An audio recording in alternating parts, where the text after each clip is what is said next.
اعوذ باللہ من الشیطان الرجیم بسم اللہ الرحمن الرحیم وازلفت الجنت، اور قریب کر دی جائے گی جنت للمتقین،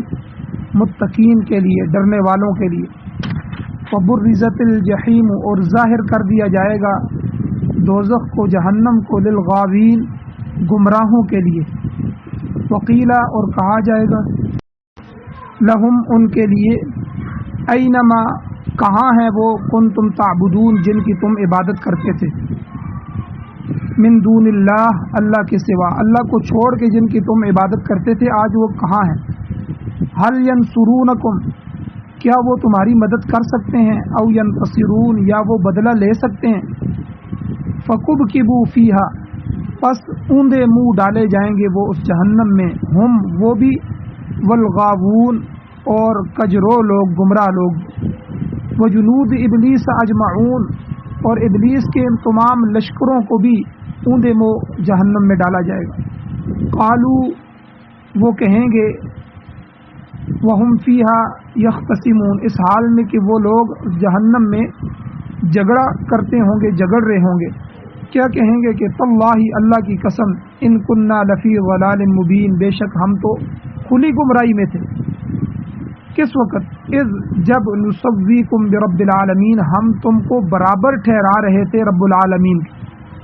ہم تمہیں پروردگار عالم کے برابر کرتے تھے، اس وقت تو ہم کھلی گمراہی میں تھے، اور پھر وہ کہیں گے وما اضلنا، نہیں گمراہ کیا ہم کو، الا المجرمون، مگر مجرموں نے، فما لنا من شافعین، پس اب نہیں ہے کوئی ہماری سفارش کرنے والا، ولا صدیق حمیم، نہ کوئی محبت کرنے والا کوئی دوست ہے، فلو ان لنا کرۃ، پس ہائے کاش کہ ہمارے لیے دوبارہ لٹایا جانا ہوتا دنیا میں، پلٹنے کا کوئی موقع ہوتا ہمارا، فنکون من المؤمنین، تو ہم ایمان والوں میں سے ہوتے، ان فی ذلک لآیہ، بے شک اس میں البتہ نشانی ہے، وما کان اکثرهم مؤمنین، اور اکثر لوگ ایمان نہیں لاتے، وان ربک لہو العزیز الرحیم، اور بے شک تیرا پروردگار ہی زبردست اور رحم کرنے والا ہے۔ سورۃ الشعراء قرآن مجید کی 26 نمبر سورت ہے، 19واں سپارہ ہے، آیت نمبر 90 سے لے کر 104 تک، تقریباً 14 آیات آپ کے سامنے تلاوت ہوئی ہیں، آپ نے ان کا ترجمہ سماعت فرمایا۔ سب سے پہلے ربط آیات ہیں کہ ان آیات کا پچھلی آیات کے ساتھ ربط اور تعلق کیا ہے۔ اس رکوع میں حضرت ابراہیم علیہ السلام کے واقعات بیان ہو رہے ہیں۔ پچھلے گزشتہ درس میں آپ نے حضرت ابراہیم علیہ السلام کی بعض دعاؤں کا تذکرہ سنا، جو انہوں نے دعائیں مانگی تھیں، اور جو دعائیں انہوں نے اپنے پروردگار کے سامنے پیش کی، ان کا تذکرہ تفصیل کے ساتھ پچھلے درس میں گزرا، اور ساتھ ہی اللہ تعالیٰ کی بعض صفات بھی ابراہیم علیہ السلام نے بیان کی کہ وہی میرا خالق ہے، اور صراط مستقیم بھی وہی اللہ مجھے دکھاتا ہے، خلقنی وہو یہدین، اور پھر مجھے بھی اور ہر جاندار کی جو روزی ہے اس کا ذمہ بھی اکل و شرب کا اللہ تعالیٰ کے ذمہ ہے، وہی ذمہ دار ہے۔ فَإِذَا مَرِضْتُ فَهُوَ یشفین، جب میں بیمار ہوتا ہوں تو وہ شفا بھی وہی دینے والا ہے، وہی شفا بخشتا ہے، اور یمیتنی ثم یحیین، کہ مجھے موت بھی اللہ دے گا، اور پھر قیامت والے دن اللہ دوبارہ زندہ بھی کرے گا۔ تو یہ 5 صفات ابراہیم علیہ السلام نے اللہ تعالیٰ کی بیان فرمائی۔ پھر اس کے بعد ابراہیم علیہ السلام نے مختلف دعائیں فرمائیں، کیا میری پروردگار میری خطاؤں کو، لغزشوں کو معاف فرما، پھر مجھے حکمت عطا فرما، اور نیکوکاروں کے ساتھ، صالحین کے ساتھ، اچھے لوگوں کے ساتھ میرا انجام فرما۔ اور پھر آپ علیہ السلام نے پچھلے لوگوں میں اپنا ذکر خیر کے جاری رکھنے کی دعا بھی فرمائی، اے اللہ میں جب چلا جاؤں تو پچھلے لوگوں میں میرا ذکر خیر جاری فرما۔ اور پھر اپنے لیے جنت کی درخواست بھی اللہ تعالیٰ سے کی، اور اپنے والد کے لیے بخشش کی دعا بھی مانگی۔ یہ ساری دعائیں ابراہیم علیہ السلام نے پچھلے درس میں گزر چکی ہیں کہ آپ نے اللہ تعالیٰ سے مانگی۔ اب جو آج کا درس ہے، آج کے درس میں جو متقی لوگ ہیں، نیکوکار ہیں، نیکی کرنے والے، ان کے لیے جنت کی بشارت ہے، اور ان کے مقابلے میں جو سرکش ہیں، نافرمان ہیں، گناہ گار ہیں، ان کے لیے جہنم کی وعید اللہ تعالیٰ نے سنائی، اور اس کے علاوہ جہنمیوں کے بعض حالات بھی اللہ تعالیٰ نے بیان فرمائے جو قیامت کو پیش آنے والے ہیں۔ ارشاد ہوتا ہے، اللہ تعالیٰ فرماتے ہیں وَأُزْلِفَتِ الْجَنَّةُ لِلْمُتَّقِينَ کہ جنت متقین کے لیے قریب کر دی جائے گی۔ تو قرآن پاک میں نیک لوگوں کا، ایمان والوں کا جو جنت تک پہنچنا ہوگا، جنت تک رسائی ہوگی، یہ دو طریقوں سے بیان کی گئی ہے، مگر دونوں کا مفہوم ایک ہی ہے۔ تو ایک طرز بیان اللہ تعالیٰ کا یہ ہے جو یہاں بیان کیا گیا ہے، یعنی جنت متقیوں کے قریب کر دی جائے گی۔ سورہ قاف کے اندر بھی یہی الفاظ آتے ہیں، بلکہ اس میں آگے اضافہ ہے، آیت نمبر سورہ قاف کی 31 ہے کہ اللہ فرماتے ہیں غیر بعید کہ جنت قریب کی جائے گی جو کہ دور نہیں ہوگی۔ اسی طرح تیسرے پارے میں سورہ تکویر اذا الشمس کورت، اس صورت میں آیت نمبر 13 میں اللہ فرماتے ہیں وَإِذَا الْجَنَّةُ أُزْلِفَتْ جب جنت ان کے قریب کر دی جائے گی۔ تو ایک طریقہ تو یہ ہے کہ جنت کو ان کے قریب کر دیا جائے، اور دوسرا طریقہ عام ہے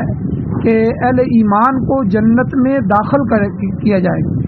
جنت اپنی جگہ ہوگی اور ان کو وہاں داخلہ دیا جائے گا، داخل کیا جائے گا، جیسا سورہ نحل میں آیت نمبر 31 میں اللہ فرماتے ہیں متقیون کے متعلق کہ جنات عدن یدخلونها کہ وہ جنات عدن ہوگا، یعنی ہمیشہ رہنے کے باغات ہوں گے، یدخلونها جن میں وہ داخل ہوں گے۔ اسی طرح سورہ زمر ہے، سورہ زمر کے اندر بھی اللہ فرماتے ہیں آیت نمبر 73 ہے کہ فرشتے جو نیکوکار لوگ ہوں گے ان نیکوکاروں کو گروہ در گروہ جنت کی طرف لے جائیں گے اور ان کے لیے دروازے کھول دیے جائیں گے، اور اس جنت کے داروغے جو ہیں، جو داروغہ ہوگا وہاں، وہ ان سے کہیں گے کہ تم پر سلامتی ہو، طب تم بہت ہی اچھے رہے ہو تم، فادخلوها خالدین کہ اب اس میں ہمیشہ ہمیشہ کے لیے داخل ہو جاؤ۔ تو یہ مطلب ہے کہ آدمی دوسرا طریقہ، جو دوسرا طرز اللہ نے بیان فرمایا ہے وہ یہ ہے کہ جنت میں ان کو داخلہ دیا جائے۔ اس کا یہ مطلب بھی ہو سکتا ہے کہ جنت یا دوزخ یہ لوگوں سے حجاب میں ہوں گے، پردے میں ہوں گے، پھر جب وہ پردے، وہ حجاب اٹھا دیے جائیں گے تو جنتی جنت کو قریب ہی پائیں گے کہ جنت بالکل قریب ہی ہے۔ اور ایک عام مقولہ ہے، ہم معاشرے میں ایک عام بات کرتے بھی ہیں کہ جب کوئی مسافر سفر کرتا ہوا کسی شہر یا بستی میں پہنچتا ہے تو کیا کہتا ہے جی فلاں بستی قریب آ گئی ہے، لاہور قریب آ گیا ہے، کراچی قریب آ گیا ہے۔ حالانکہ بستی اور وہ جگہ تو اپنی جگہ قائم ہوتی ہے، وہ تو قریب نہیں آتی، مسافر خود وہاں پہنچتا ہے۔ اسی طرح جنت تو اپنی جگہ پر قائم ہے، مگر جب جنتی وہاں قریب پہنچیں گے تو اسی کو کہا گیا ہے کہ جنت ان کے قریب کر دی جائے گی۔ اگر اس جملے کو پیائی نہیں انہی ظاہری معنوں میں لیا جائے تو بھی درست ہے، جیسا کہ جہنم کے متعلق، دوزخ کے متعلق مسلم شریف کی روایت میں آتا ہے یؤتی بجہنم یومئذ لہا 70,000 زمام مع کل زمام 70,000 ملک کہ اس دن جہنم کو کھینچ کر میدان محشر کے قریب لایا جائے گا۔ یہ مسلم شریف کی روایت ہے کہ جہنم کو کھینچ کے لایا جائے گا، جس کی 70,000 زنجیریں ہوں گی، زنجیروں میں جکڑی ہوگی، اور ہر زنجیر کے ساتھ 70,000 کھینچنے والے فرشتے ہوں گے، یعنی اتنے فرشتے زنجیروں سے کھینچ کر جہنم کو میدان محشر میں لائیں گے اور سب کے سامنے لائیں گے۔ تو یہ دونوں معنی ہو سکتے ہیں، تو دونوں کا مطلب یہی ہے کہ جنت میں یا جہنم میں اعمال کے اعتبار سے ان کا داخلہ ہو جائے۔ یہ تو نیک لوگوں کا، متقین کا، ایمان والوں کا جو ہے اجر ہوگا، ان کی نعمتیں ہوں گی۔ آگے گمراہوں کا انجام کیا ہوگا اللہ نے اس کو بھی ذکر فرمایا کہ وَبُرِّزَتِ الْجَحِيمُ لِلْغَاوِينَ اور ظاہر کر دیا جائے گا دوزخ کو گمراہوں کے لیے، جو لوگ ساری عمر بھر کفر میں، شرک میں اور گمراہی میں پھنسے رہے ان کو دوزخ کا نظارہ کرایا جائے گا، دوزخ دکھلائی جائے گی، جس کے متعلق سورۃ المعارج کی آیت نمبر 15 اور 16 میں اللہ فرماتے ہیں کلا انہا لظا نزاعۃ للشوا، ہرگز نہیں لوگو، انہا لظا یہ بھڑکتی ہوئی آگ ہے، نزاعۃ للشوا جو کھال ادھیڑ کر رکھ دے گی، آگ کھال کو کھا جائے گی، کھال کو لپیٹے گی۔ امام ابن کثیر رحمہ اللہ اپنی تفسیر ابن کثیر جلد 3 صفحہ 339 میں لکھتے ہیں کہ اس جہنم میں سے ایک گردن نکلے گی جو گناہگاروں کی طرف غضبناک غصے کے تیوروں سے دیکھے گی، اور ایسا شور مچائے گی کہ جس کے شور کی وجہ سے دل اڑ جائیں گے، کلیجے ہل جائیں گے، اور مشرکوں سے ڈانٹ ڈپٹ کے ساتھ ڈانٹتے ہوئے ان کو فرمایا جائے گا وقیل لہم، ان کو کہا جائے گا اینما کنتم تعبدون من دون اللہ، تمہارے وہ معبودان باطلہ غلط لوگ کہاں ہیں جن کی تم اللہ کے سوا پوجا کرتے تھے، هل ینصرونکم، کیا آج وہ تمہاری مدد کر سکتے ہیں؟ دنیا میں تمہارا یہ عقیدہ تھا کہ وہ ہمارے مدد کو پہنچ سکتے ہیں، ہمارے مشکل کشا ہیں، ہمارے حاجت روا ہیں، ہماری بیڑی پار لگانے والے ہیں، آج وہ تمہاری مدد کر سکتے ہیں؟ هل ینصرونکم، بتاؤ آج وہ تمہاری مدد کر سکتے ہیں؟ او ینتصرون، یا وہ بدلہ لے سکتے ہیں؟ ہم نے تمہیں پکڑ لیا ہے، جہنم میں ڈال دیا ہے، تو کیا وہ آج ہم سے بدلہ لے سکتے ہیں؟ مگر کوئی جواب نہیں دے سکے گا، اس کا جواب بنتا ہی نہیں ہے، وہاں کون ہے جو کسی کی مدد کر سکے گا؟ اللہ کہتے ہیں فَكُبْكِبُوا فِيهَا هُمْ وَالْغَاوُونَ، پھر وہ بھی اس جہنم میں اوندے منہ ڈال دیے جائیں گے۔ اوپر سے جب کسی کو گرایا جاتا ہے تو وہ منہ کے بل نیچے جا کے گرتا ہے، اوندے منہ، الٹے منہ ان کو بھی جہنم میں ڈالا جائے گا، والغاوون، اور گمراہوں کو بھی ڈالا جائے گا، کجروہوں کو بھی ڈالا جائے گا، یعنی تابع اور متبوع دونوں، گمراہ ہونے والے اور گمراہ کرنے والے سب کا ایک ہی ٹھکانہ ہوگا، کوئی ان کی مدد کو نہیں پہنچے گا۔ پھر صرف یہی نہیں بلکہ اللہ نے فرمایا وجنود ابلیس اجمعون، شیطان کے تمام لشکر بھی جہنم رسید کر دیے جائیں گے، سب کو جہنم میں گٹھا ڈال دیا جائے گا۔ جو شیاطین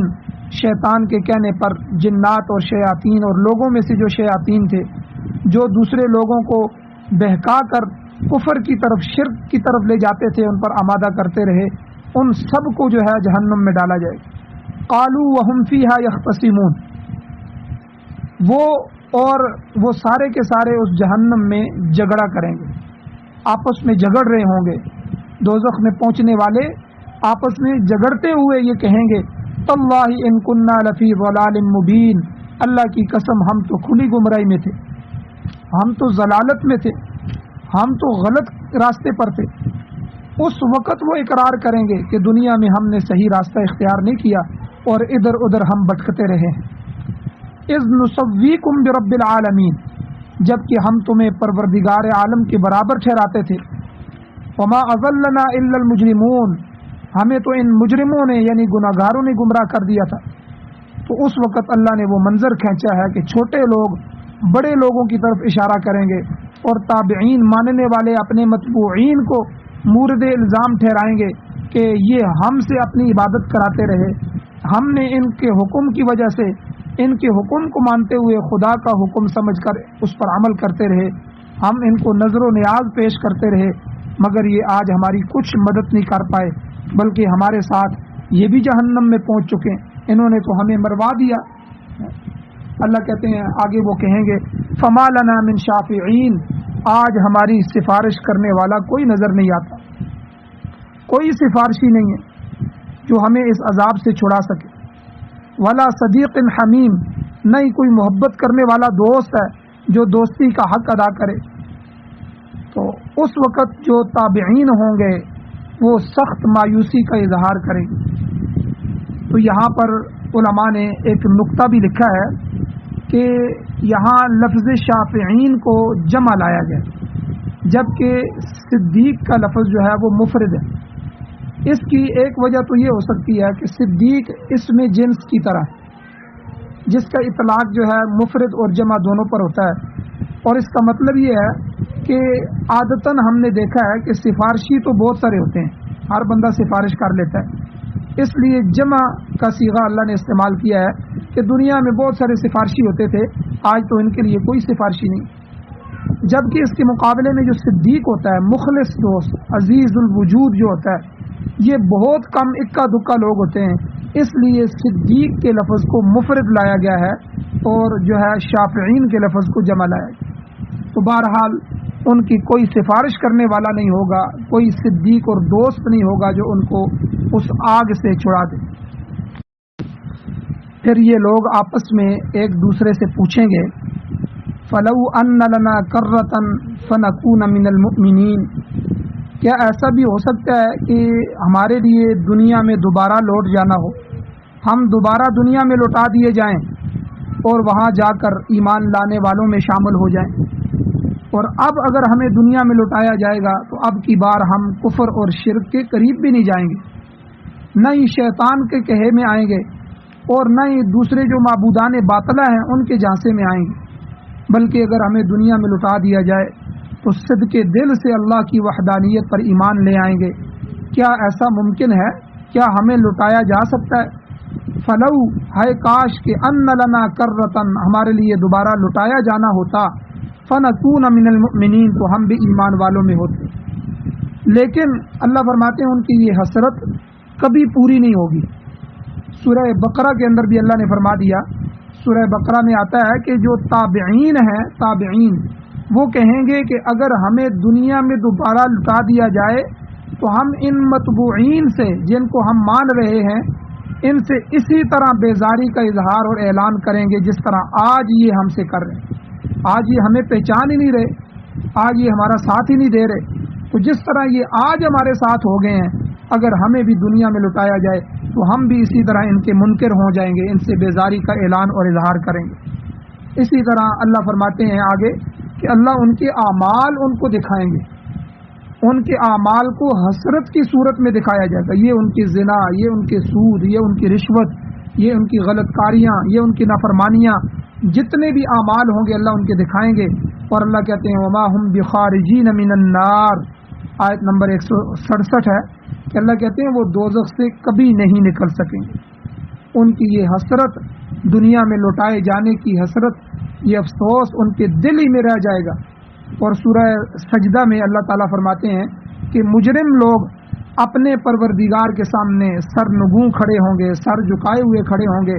اور یہ کہیں گے اے ہمارے پروردگار، ہم نے اپنا سب کچھ یہ اپنی آنکھوں سے دیکھ لیا اور ہم نے سن لیا، جو کچھ آپ نے کہتے تھے، جو حضور فرماتے تھے، جو دنیا میں قرآن نے کہا تھا، آج ہم نے اپنی آنکھوں سے دیکھ لیا، ہم نے وہ سب کچھ سن لیا۔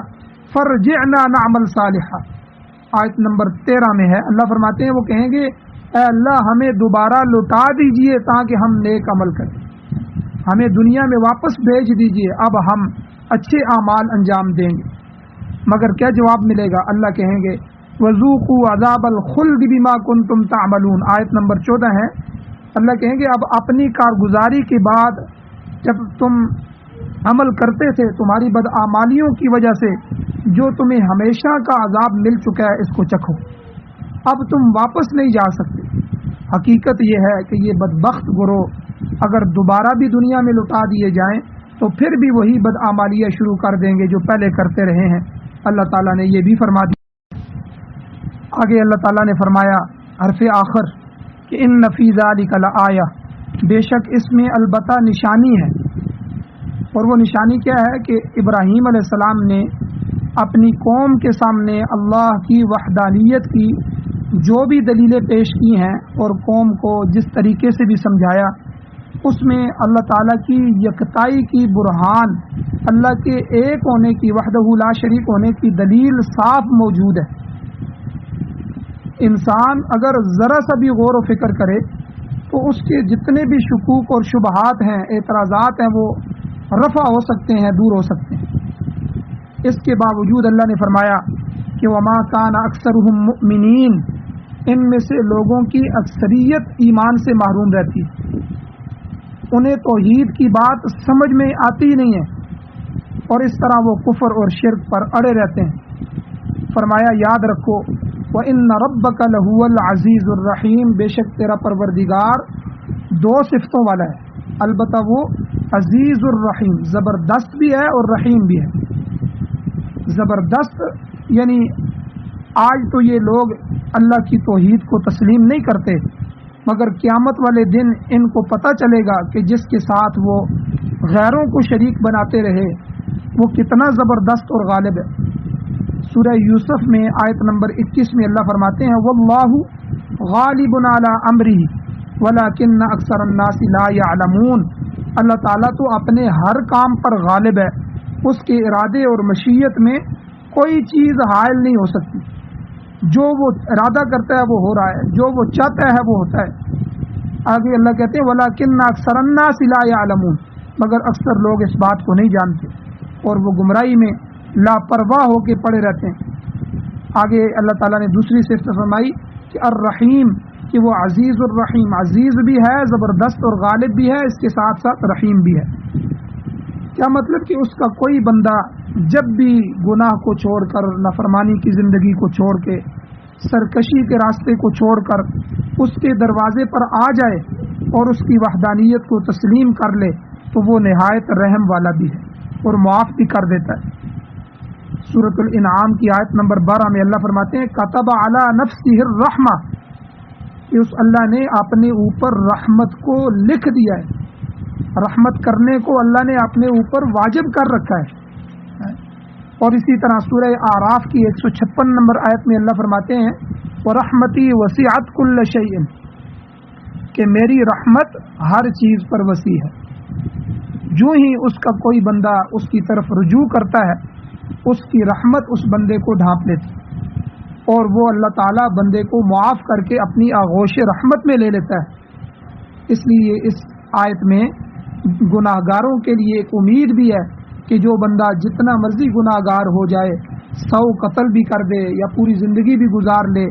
لیکن ہوش و حواس کے ساتھ موت سے پہلے کیونکہ موت کے وقت تو جب سکرات الموت، موت کے غرغرے طاری ہو جاتے ہیں تو پھر جو ہے توبہ کا دروازہ بند ہو جاتا ہے، اس سے پہلے اللہ کے دروازے پہ آ جائے اور اللہ تعالیٰ سے معافی مانگ لے تو اللہ تعالیٰ کی رحمت کو وسیع پائے۔ الرحیم، وہ ذات رحیم اور مہربان پائے گا اور جو ہے اللہ تعالیٰ کی رحمت اس کو اپنے آغوش میں لینے کے لیے تیار ہو۔ حدیث میں حضور علیہ الصلوۃ والسلام نے کہ اللہ کی رحمت ہمیشہ بندے سے زیادہ آگے ہوتی ہے، اس کو بیان کس طرح فرمایا؟ حضور نے فرمایا جو بندہ ایک بالشت اللہ کی طرف آتا ہے تو اللہ ایک ہاتھ اس کی طرف متوجہ ہوتے ہیں، جو چل کے آتا ہے تو اللہ تعالیٰ دوڑ کر اس کی طرف متوجہ ہوتے ہیں۔ تو یعنی اللہ کی رحمت ہمیشہ آگے ہوتی ہے، اس لیے یہاں بخشش اور مغفرت کی طرف بھی ترغیب دی گئی کہ بندہ اپنے گناہوں کو چھوڑ دے، اللہ کی وحدانیت کو تسلیم کرے، قرآن و سنت کے مطابق اپنی زندگی گزارے اور جب بھی اللہ سے معافی مانگے گا تو انشاءاللہ اللہ کو رحیم پائے گا۔ اللہ تعالیٰ سے دعا ہے اللہ ہمیں عمل کی توفیق عطا فرمائے اور اللہ تعالیٰ ہماری جو ہے حاجتوں کو پورا فرمائے۔ اور ابراہیم علیہ السلام کے اس درس میں جو سبق مخفی ہے اللہ تعالیٰ اس سے ہمیں سبق لینے کی توفیق عطا فرمائے اور اللہ تعالیٰ ہمارے حق میں بھی یہ تمام دعائیں قبول فرمائے جو ابراہیم علیہ السلام نے کی۔ وآخر دعوانا